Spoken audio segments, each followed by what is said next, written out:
Who is Dr. Destroyo? Who is Dr. Destroyo? Who is Dr. Destroyo? Who is Dr. Destroyo? Who is Dr. Who is Dr. Destroyo? Who is Dr. Destroyo? Who is Dr. Destroyo? Who is Dr. Destroyo? I am Dr. Destroyo.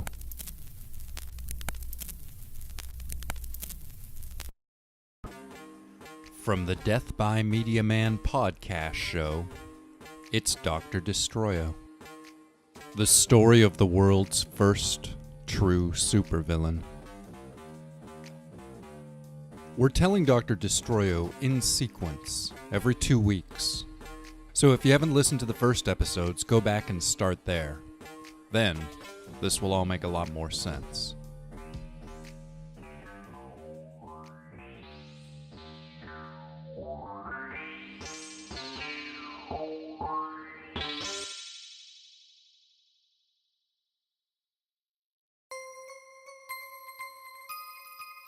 Chapter 35.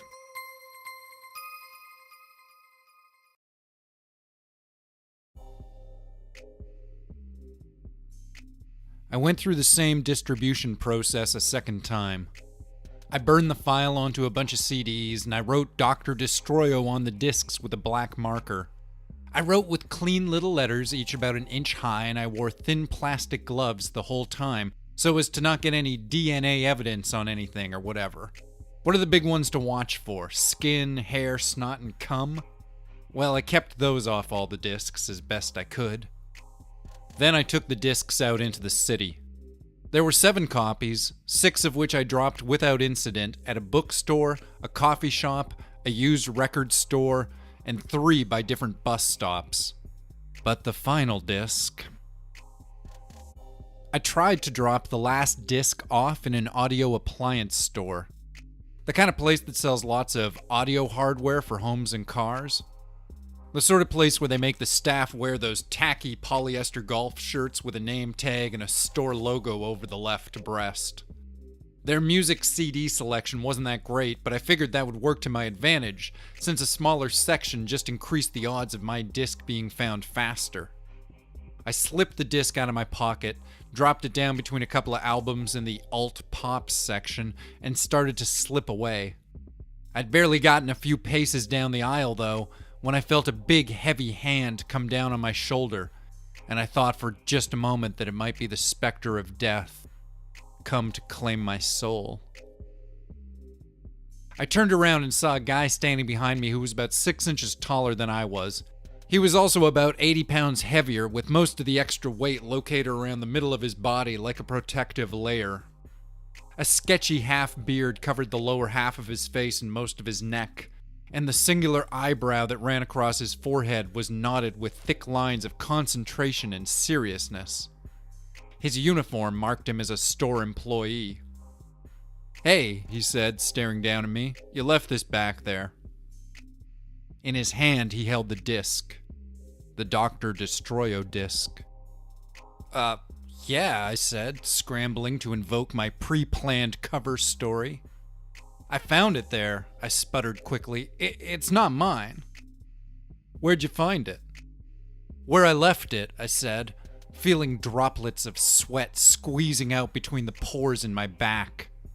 The big guy frowned through his beard and then looked back over to the alt-pop section.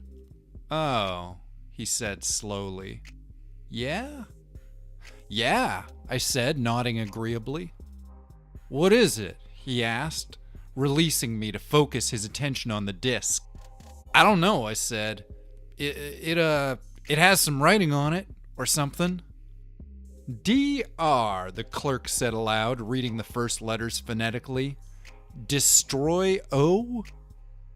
"Hey," said a young kid with dark hair and a hoop pierced through his lower lip. "Did you just say Dr. Destroyo?" "Yeah," said the big clerk, nodding. "That's what the disc says." "Holy shit," the kid said excitedly. "Are you serious? Is that for real? Did you just find one of his discs?" "What do you mean?" the clerk asked the kid. Dude, the kid exposited happily, Dr. Destroyo is like a serial killer of superheroes. He puts these messages out online, and he's like local. He's totally a real thing that's happening right here in this city. I think I heard about that, the clerk said with a slow nod. Is this that Mr. Scorpio guy? Oh my goodness, clucked a middle-aged woman with a long nose and middle-class aesthetic values as she clicked her shoes over to the conversation. The whole thing is so disturbing. I can't believe the police haven't done something about it yet, even just his name. She wobbled her head back and forth, displeased by the very thought of it all. I'm honestly scared to go out at night. The whole masked character thing is just grotesque. You have to assume he's hiding something awfully ugly under his disguise. Who found it?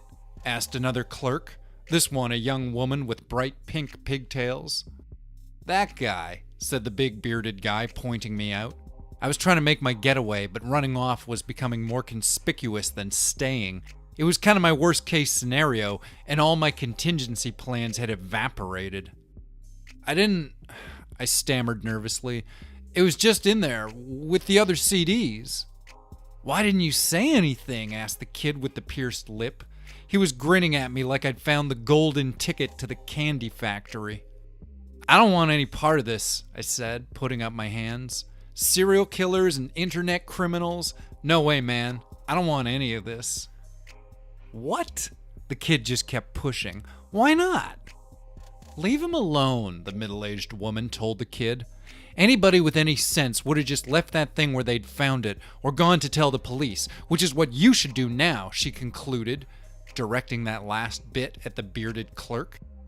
Fuck that, said the kid. Let's see what's on it. No, the middle-aged woman almost shouted. It's criminal property. It should be turned over to the police for their investigation. I'll give you $30 for it right now, the kid said, pulling out his wallet. $30 and I'll just walk away. You can't do that, the woman yelled. $50, the kid snapped, pulling the cash out of his wallet. $60. I backed away from the crowd, whose energy was starting to get a little weird. I don't want any part of this, I repeated. You guys can figure it out. $80, the kid said. That's evidence of a crime, the woman yelled. $85 cash, the kid yelled back. I took 3 steps backwards and then spun on my heel and took off out of the store. I don't think anybody noticed me leaving.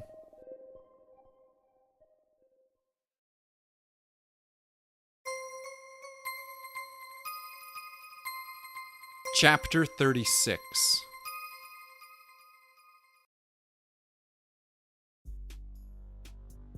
And so, my new manifesto made it out into the world. My image and my message traveled through the unknown miles of pipes and fiber optic cabling that formed the body of the internet and spread out into the World Wide Web.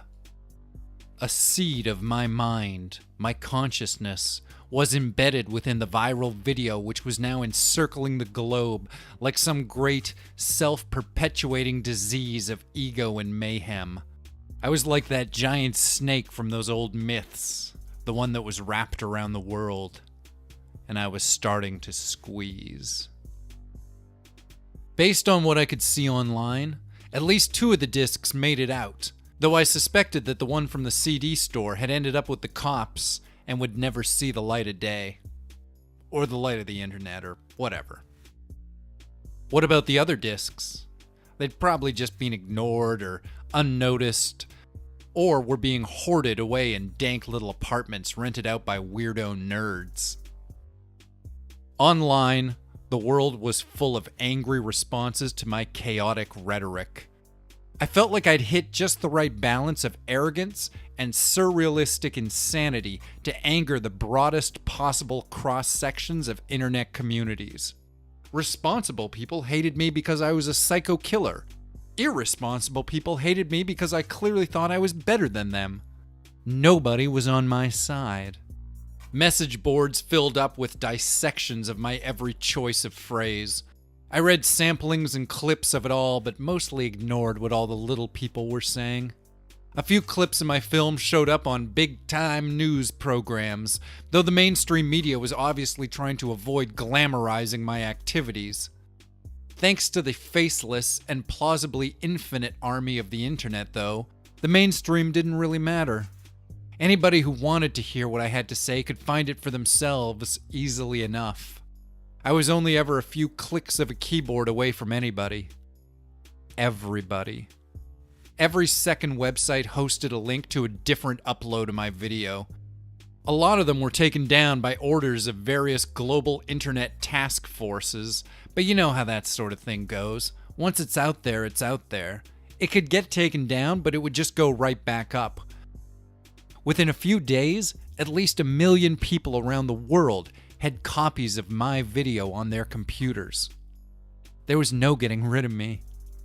I'd gone global. There was so much of it out there. The reactions, the theories, the frame-by-frame analyses.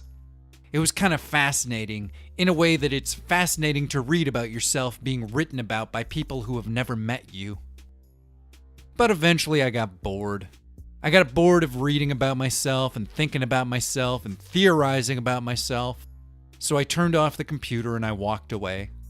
I grabbed my headphones and I pulled on pants and a t-shirt with an angry little cartoon character plastered across the chest. I stuck socks and shoes on my feet and I went out wandering. I didn't look where I was going. I didn't think about where I wanted to be. I just hit the play button and started taking the streets a step at a time. I hit the play button and music came bursting against my eardrums through the purple headphones that ran from my skull to the little MP3 player in my pocket. Once I was outside, I discovered it was sort of nighttime. The streetlights were picking out little spots of illumination down the darkened block, seemingly highlighting my themes of alienation and cultural isolation. Maybe it was always nighttime now. Maybe daylight had stopped happening back when I'd been hiding inside. Inside my apartment, I'd been so high for days that I'd forgotten what it felt like to think straight. All my thought processes were bubbling little bits of intrigue and black lava, pools of angry dark ink attempting to swallow up the edges of the page. Outside, the cool night air hit the darkened depths of my lungs, and it was like getting shot in the face with clean oxygen and introspection. Not sensible introspection, though. This was the weird stuff. These were the incoherent theories of conspiracy that ran around rioting through my mind. Paranoid thoughts about bad people and places and all the trouble I could imagine. I didn't know if I'd ever been a very imaginative person. It's hard to compare yourself to whatever might exist in other people's minds. But now, I felt like I needed to be more than what I'd been. If I wanted to truly take on the role of Dr. Destroyo, I'd have to dream bigger and faster and more bizarre. I would have to become a practitioner of the art of outrage. I would have to think of things I never would have thought of before. I'd have to think like the doctor did. Like somebody fictional. Where do you get your ideas from? That's what people always ask creative types. Because there must be a place, mustn't there? A little shop down the street? A tree in the center of a big park? The lips of a pretty face on a summer's day? From between the cracks in the sidewalk? From a nuclear bomb blast? From silence and tranquility? From drugs? From blood and murder and eviscerated corpses? And costumed dead men falling up into the sky, wings on fire, bodies smoldering on into the upper atmosphere? Yeah, the streets were dark and empty. Like my heart and soul. What if Dr. Destroyo wasn't my idea? What if Tom hadn't been what I thought he was? What if he'd been something else, something setting me up to do what I was doing now? What if my roommate had been an alien from another world, or a refugee from another dimension, come to this realm to infect our civilization with a plague of bad ideas? Anybody could have been the doctor, but once the idea was set loose, the concept would be free to breed itself into any identity it encountered. Where do you get your ideas from? is what I could imagine somebody asking Dr. Destroyo. Maybe I was getting my ideas from an alien ghost. Maybe Tom had been wired up to the heartbeat of Sirius B when he was in his delta wave states of neural oscillation. Tom the alien bug. I could just see it now. At the start of the movie, some stray idea had found its way into Earth's satellite system and from there onto our internet. Then it had simply waited, slumbering online, until Tom had accidentally come across it during one of those random journeys he'd take, swimming without direction through the endless seas of digital information. Yeah, that had been Tom, tripping the light fantastic with his modem, leaping wildly from hyperlink to hyperlink, absorbing new ideas and drawing strange new connections between those ideas, always moving, but not on any particular path. And somewhere out there, there'd been this idea, waiting, like an iron trap. And Tom, he would have found it, or it found him. Some weird series of images and ideas, a highly complex code of colonizing concepts, something that he'd ingested through his eyes and the language center of his brain, something that had hijacked his nervous system and his thought processes. Slowly, it had built itself a physical body, a network of viral, cancerous cells within Tom's brain. A strange insect body taking form, its limbs and feelers all long, slim cords that would wrap about Tom's spine and cerebral nerve endings. And when he died, it could have broken loose from his ruptured vertebrae and scuttled away. Some great dark roach from Dimension X, scrambling through dumpsters and looking for a place to lay 1 billion more eggs. Loose in the world. Now, Dr. Destroyo was loose in the world. I wondered if Tom had ever been the doctor, or if it had always been me, all along. Maybe I'd masterminded it all from the sidelines, giving Tom the idea to put on the mask and talking my best friend into being the first sacrifice to my cause. And if so, what then? What now? What was I supposed to do if I was unwittingly the tool of an alien propagandist? What if I was part of an invasion from another world? Those who were like us, but not like us. That was one of the problems with being a solitary supervillain, a mad genius, a meta-genius set apart from the rest of society. Nobody to talk to about all these insane ideas. I think I'm going mad, I hummed aloud to myself, thinking as loudly as a watch ticks off the seconds inside itself. But I need a lot of madness to drive what I'm doing, to get to where I'm going. I just need to make sure it's the right amount of madness and the right kind. Maybe a serial killer could help me out. There certainly was, presumably, a lot of killing ahead in my plans. I wasn't really sure how to ethically handle that, but pretending that things could be otherwise just seemed foolish. Of course I would have to kill again. That was the path I had chosen for myself. Others may die so that I might live free. Don't get caught saying stuff like that aloud to yourself when you're out walking alone at night. People will start to worry. Though really, I wasn't too worried about getting caught out on the street, muttering strangely threatening terms under my breath. The blocks around me were as empty as a poorly funded movie that couldn't afford extras for the backgrounds. It was easy to pretend that I was alone in the world, because I was.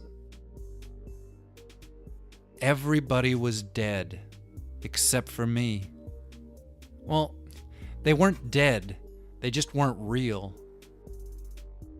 They weren't real, not like I was.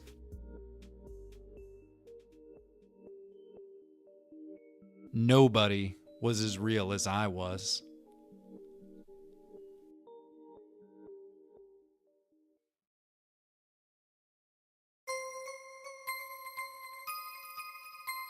Chapter 37.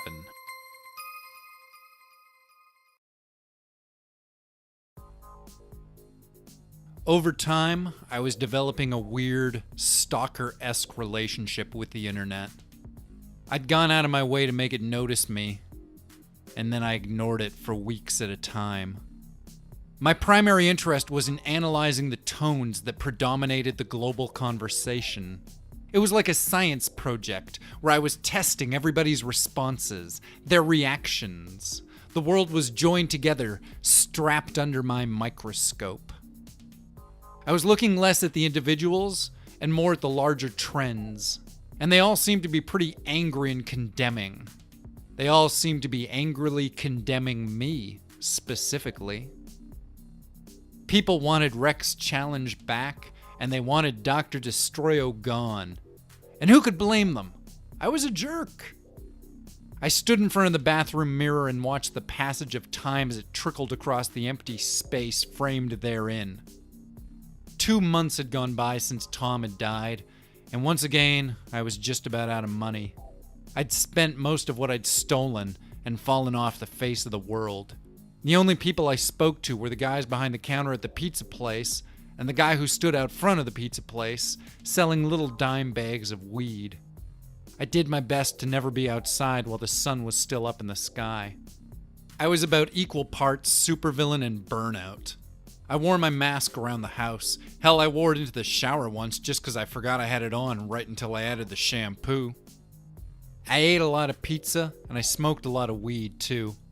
Watching my money ran out made me a little nervous, but I figured that given enough time to breathe, the situation was going to take care of itself. Somehow. So I sat around and watched crap on the internet. I read theories about myself. I lurked around message boards and chat rooms where make-believe crime fighters were forming virtual super teams. But they weren't real vigilantes. They weren't real anythings. They were just waiting. They were waiting for somebody else to do something. They were waiting for the next thing to happen. That's all they were good for. Spectators and background props. The enigma of the disappearance of Rex Challenge had worried me a bit. But at the same time, I was doing a pretty good job of not thinking about it. The whole thing did seem a little ominous. But on the other hand, the guy went into a bad part of town in a city he didn't know looking for a dangerous person. What kind of lifespan does that sort of behavior lead to? Even still, I'd have felt a lot better if a body had turned up. And then something did turn up.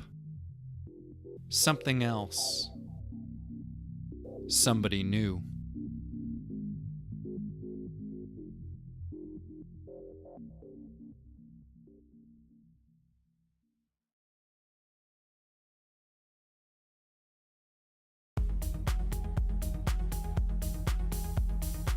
Dr. Destroyo is written and produced by Hank Pattison for the Death by Media Man podcast channel. You can subscribe to the Death by Media Man podcast on iTunes and SoundCloud.